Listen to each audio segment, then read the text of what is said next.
자, 읽는 것은 조금 후에 하고 시편 120편부터 134편까지 조금 서론적 말씀을 드리고 읽을 것입니다. 시편 120편에서 134편까지를 여러분이 성경을 보면 각 편 위에 괄호에 성전에 올라가는 노래라고 표제가 달려 있습니다. 원어 성경을 보면 성전이라는 말이 나오지 않습니다. 그냥 올라가는 노래. 여러분 알다시피 성경에 올라간다, 산에 간다, 이거 다 시온산, 예루살렘을 의미하는 겁니다. 그런데 유대인들은 올라가는 노래 해도 이게 당연히 예루살렘 성전인 것을 압니다. 그러나 우리는 그냥 올라가는 노래 그러면 어디 도봉산 가는 건가, 북한산 가는 건가 모르기 때문에 앞에 원어에 없는 성전에를 붙인 겁니다. 즉 우리 성전에 대한 문화적 이해가 없는 우리를 위해서 이렇게 친절하게 붙였다. 그러면 유대인들은 이 시편을 언제 불렀느냐? 먼저는 절기 때입니다. 왜? 3대 절기라고 하는 유월절, 장막, 초막절, 칠칠절, 이 절기에 유대인들은 성인이라면 누구든 한 번은 예루살렘 성전에 올라가게 돼 있는데, 예루살렘 성전에 올라갈 때 이 시편을 부르면서 올라갔다라는 것. 또 하나는 미슈나라고 하는 유대인들의 이 토라 모세 오경을 해설한 미슈나에 따르면 토라는 기록된 거잖아요. 근데 이 토라에 보면 여러 이 오경에 보면 율법이 나오는데 구체적인 삶의 상황 속에서 뭐 예를 들어 안식일에 이런 일은 어떻게 해야 됩니까? 라는 것을 랍비들이 해석을 해준 구전이 미슈나입니다. 그런데 70년에 성전이 불타면서 이스라엘 백성들이, 유대인들이 뿔뿔이 흩어졌을 때 이것을 기록으로 만듭니다. 그게 지금도 내려오고 얼마 전에 몇 년 전에 우리나라에서도 이 미슈나를 한길사에서 6권을 모두 번역을 한 게 나왔습니다. 이 미슈나와 또 하나를 합치면 우리가 잘 아는 탈무드가 되는 겁니다. 그 미슈나에 보면 이게 이렇게 나옵니다. 예루살렘 성전의 구성을 보면 먼저 성전에 들어오면요, 성전 뜰이 있고 이방인의 뜰이 있습니다. 이방인은 거기까지 들어올 수 있습니다. 그 다음이 여인들의 뜰입니다. 여인들은 거기까지. 그리고 그 다음이 이스라엘의 뜰이고 남자들, 유대인 남자들, 그리고 그 다음이 제사장의 뜰, 제사장의 뜰 다음이 성소, 성소 다음이 지성소, 이렇게 예루살렘 성전이 구성이 되어 있는데 여인의 뜰에서 이스라엘의 뜰로 들어가는 계단이 15개라고 합니다. 그리고 그 문이 이름이 니가노르 문입니다. 이스라엘의 뜰과 여인의 뜰을 막는 문. 왜 그 말씀을 드리느냐 하면 이 니가노르라는 이름이 우리에게 익숙해서 그렇습니다. 초대교회 7집사 스데반 빌립, 그 7집사 가운데 니가노르가 있는데 그 니가노르가 바로 그 문의 이름을 차용한 것입니다. 이 15계단에서 한 계단 한 계단 올라갈 때 첫 번째 계단에서 시편 120편, 두 번째 계단에서 121편, 이런 식으로 시편을 부르며 성전으로 올라갔던 것이 바로 이 120편에서 134편입니다. 자, 그러면 왜 이번 결산 새벽기도의 이 본문을 우리가 보고 있느냐? 이 시편을 우리는 어떤 의미로 받아들여야 하느냐? 왜냐하면 예루살렘이라고 하는 그 성전이 이 시대에 어떤 의미가 있는 것은 아니거든요. 유대인들의 성전이었지 우리의 성전은 또 아니거든요. 그리고 지금 우리가 이런 건물 예배당을 그렇게 거룩하게 여기는 것보다는 우리는 예수 그리스도를 구주로 믿는 모든 성도들의 공동체인 교회, 눈에 보이지 않는 우주적 교회를 우리는 더 귀하게 여기는 이 시대 속에서 왜 성전에 올라가는 노래를 부르느냐? 우리의 믿음의 삶 자체가 철로 역정이기 때문에 그렇습니다. 천성 새 예루살렘을 향하여 나아가는 이 믿음의 길을 걸어가면서 우리가 이 시편을 부르는 것입니다. 하루하루의 삶에서 우리는 즉 삶의 예배자로서 이 시편의 의미를 살펴봅니다. 두 번째로 지금 우리는 온라인 시대에 살고 있기 때문에 그렇습니다.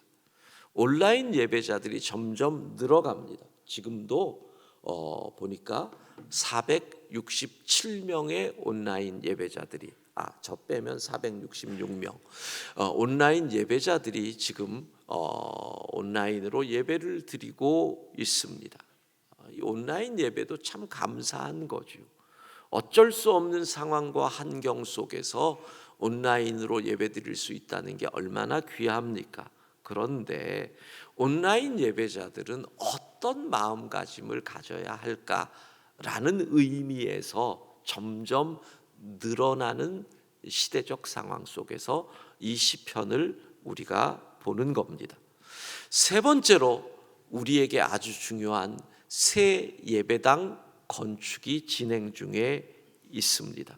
새 예배당이 예루살렘 성전이라는 의미는 아닙니다. 그러나 최소한 영광 성도들에게 있어서는 예루살렘 성전과 같은 의미가 있는 것이죠.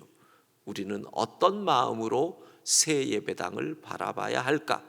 첫 번째, 삶의 예배자, 믿음의 길로 천성을 가는. 두 번째, 온라인 예배자. 세 번째, 성전 예배자들이 어떤 마음가짐을 가져야 할까? 예배 앞에서. 그래서 우리는 시편 120편에서 134편, 물론 12일이니까 다 보지는 못할 것이지만 이 시편을 택한 이유가 됩니다. 자, 오늘 시편 120편에서 120편 1절에서 7절을 함께 교독합니다. 제가 먼저 읽습니다. 내가 환난 중에 여호와께 부르짖었더니 내게 응답하셨도다. 여호와여, 거짓된 입술과 속이는 혀에서 내 생명을 건져 주소서. 너 속이는 혀여, 무엇을 내게 주며 무엇을 내게 더할꼬? 장사의 날카로운 화살과 로뎀나무 숯불 이리로다.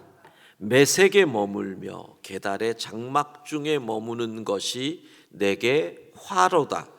내가 화평을 미워하는 자들과 함께 오래 거주하였도다. 함께 읽습니다. 나는 화평을 원할지라도 내가 말할 때에 그들은 싸우려 하는도다. 아멘. 본문은 한마디로 내가 예배당에서 예루살렘 성에서 하나님을 예배할 수 있는 것이 얼마나 큰 축복인가를 우리에게 알려주는 말씀입니다. 사실 그래요, 여러분. 내가 건강한데 오늘도 새벽에 늦잠 자가지고 지금 침대에서 졸면서 이거 이러고 있는 온라인 예배자들은 잘 이해 못할 거예요. 그나마 감사하다. 그런데 지금 오늘도 기도 제목이 하나 있는데 질병으로 병원에 입원해 있는 분들, 수술 상황이라서 입원해 있는 분들은 예배당에 나와서 예배를 드리는 분들을 얼마나 부러워하겠어요.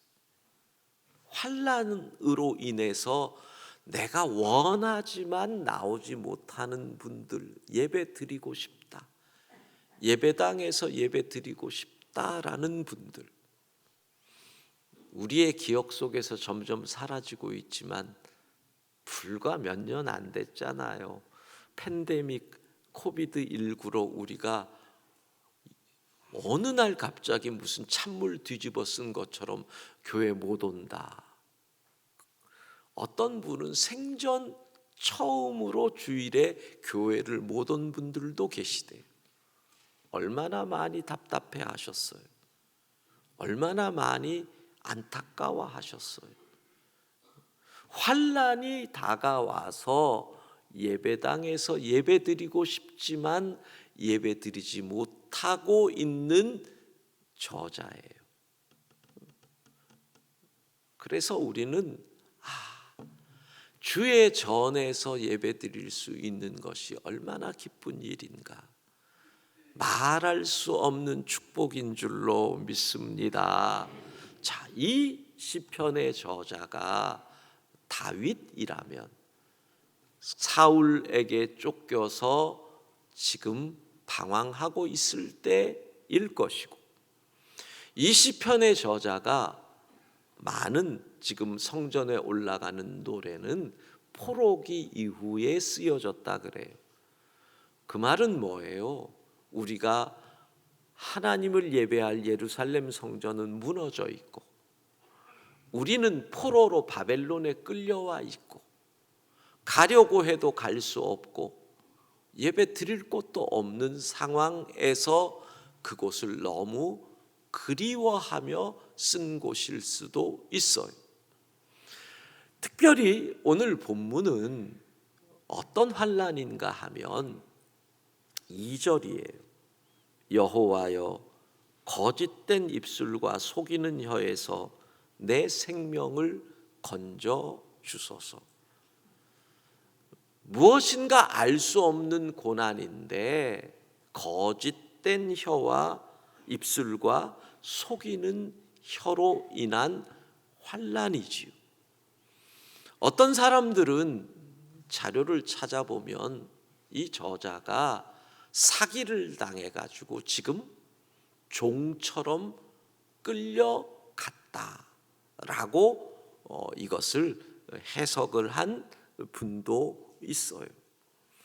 어떤 분은 요셉의 이야기를 예를 들어서 형들이 동생을 거짓으로 팔았다, 또 보디발의 아내의 거짓으로 인해서 옥에 갇혔다, 이와 같은 상황으로 저자의 안타까움을 이야기하는 분도 있어요. 그런데 한 가지 확실한 것은 이 사람이 저자보다 힘센 사람이었다, 저자보다 더 큰 권력을 가진 사람이었음은 우리가 알 수 있는 거예요. 자, 근데 오늘 본문에서 봐야 할 것은 왜 이런 환난이 다가왔느냐라는 겁니다. 5절이에요. 매색에 머물며 계달의 장막 중에 머무는 것이 내게 화로다. 6절, 내가 화평을 미워하는 자들과 함께 오래 거주하였도다. 여러분, 매색, 노아의 아들인 야벳의 아들이에요. 즉 노아의 손자인데, 이 메색의 족속이 거주하던 것은 예루살렘에서 한참 끝 북쪽 아르메니아 지역이요, 지금의 아르메니아 지역이래요. 그 다음 게달이라는 사람은 이스마엘, 그러니까 아브라함의 서자 이삭의 이복형 이스마엘의 둘째 아들이 게달이에요. 예루살렘 성에서 남쪽 아라비아 사막에 거주하던 족속이래요. 무슨 얘기예요? 예루살렘 성전, 그들의 신앙의 중심에서 남쪽과 북쪽 저 끝 이방인들의 땅에 거주했는데, 그들이 어떤 사람이에요? 화평을 미워하는 자들이래요. 그들 가운데 오래 거주한 거예요. 이거 이렇게 해석하면 딱 와요. 나하고의 화평을 미워한다라고 해석할 수도 있지만, 그들은 하나님과 화평을 원하지 않는 사람들이다. 그러면 이게 딱 오는 거죠. 자, 이들은 무엇을 원하느냐? 3절로 가요. 너 속이는 혀여 무엇을 내게 주며 무엇을 내게 더할꼬. 이들이 계속 요구하는 거예요.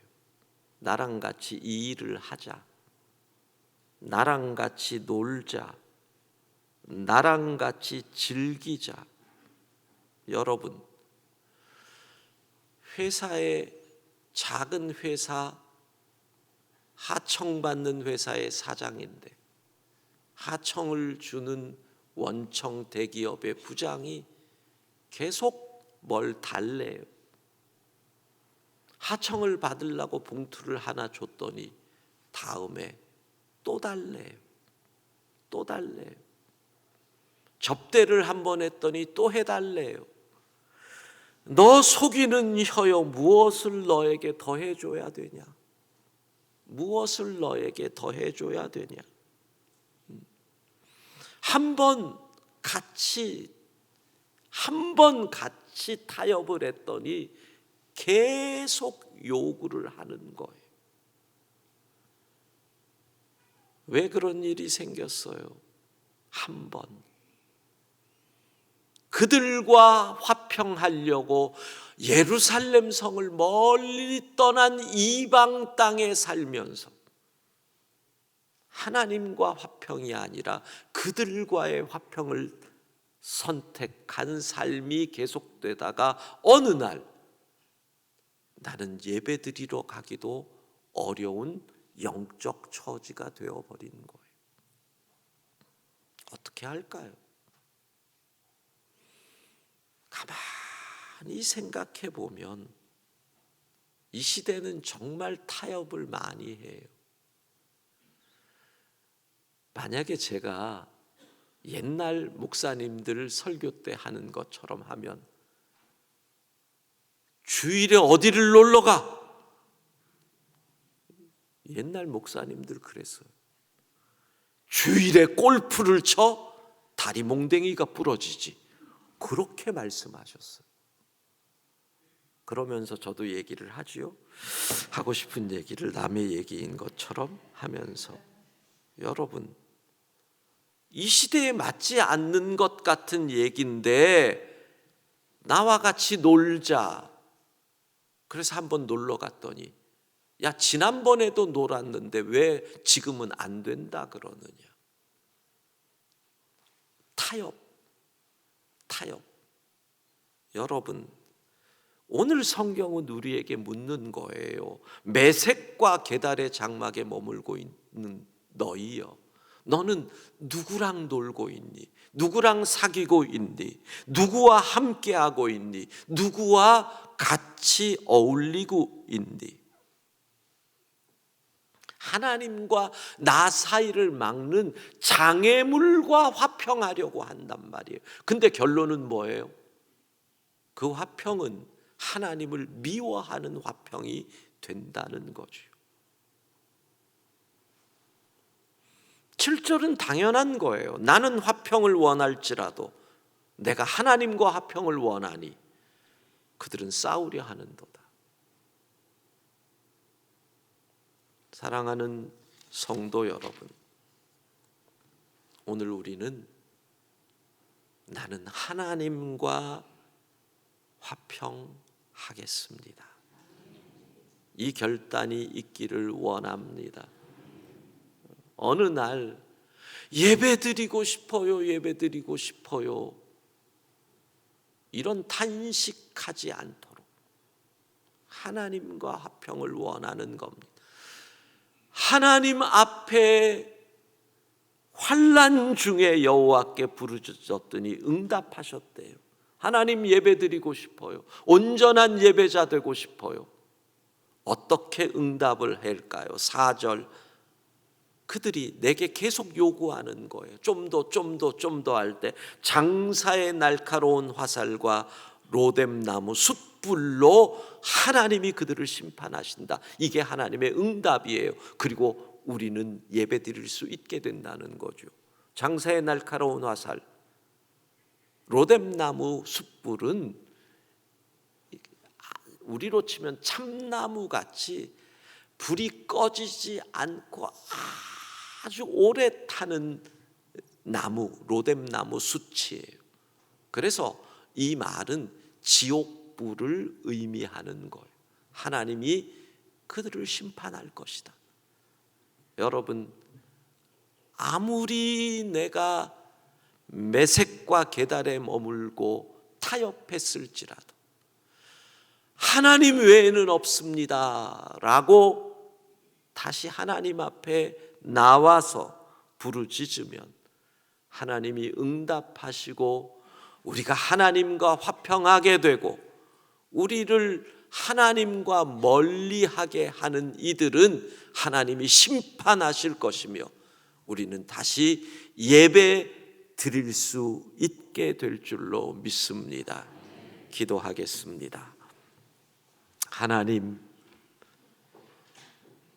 예루살렘 성에서 멀리 떠난 곳에서 메섹과 게달의 장막에 머물면서 타협하고 살다 보니 어느새 하나님 앞에 나오는 것조차 부끄럽고 어려워하는 존재가 된 것은 아닌지 다시 여호와께 부르짖습니다. 하나님, 하나님과 화평한 예배자가 되게 하여 주옵소서. 진정으로 예배드리기를 원합니다. 하나님, 2024년 한 해를 결산하는 새벽 기도를 시작하는 날입니다. 은혜 내려주셔서 끝까지 승리하게 하여 주시고 지난 11개월 동안 수고하고 노력한 모든 것들 남은 한 달 동안 결실을 거두는 남은 한 달 되게 하여 주옵소서. 오늘 24교구 권사님 아침 9시 서울대병원에서 부인과 수술을 받습니다. 여호와께서 병상에 함께하여 주옵소서. 의사의 손을 붙잡아 주옵소서. 후유증 없이 수술 잘 끝내고 그리고 건강하게 다시 주의 전에 나올 수 있도록 주님 함께하여 주옵소서. 오늘도 우리의 자녀들 어느 곳에 있든지 무엇을 하든지 주의 날개 그늘 아래 품어 주옵소서. 예수님 이름으로 기도합니다. 아멘.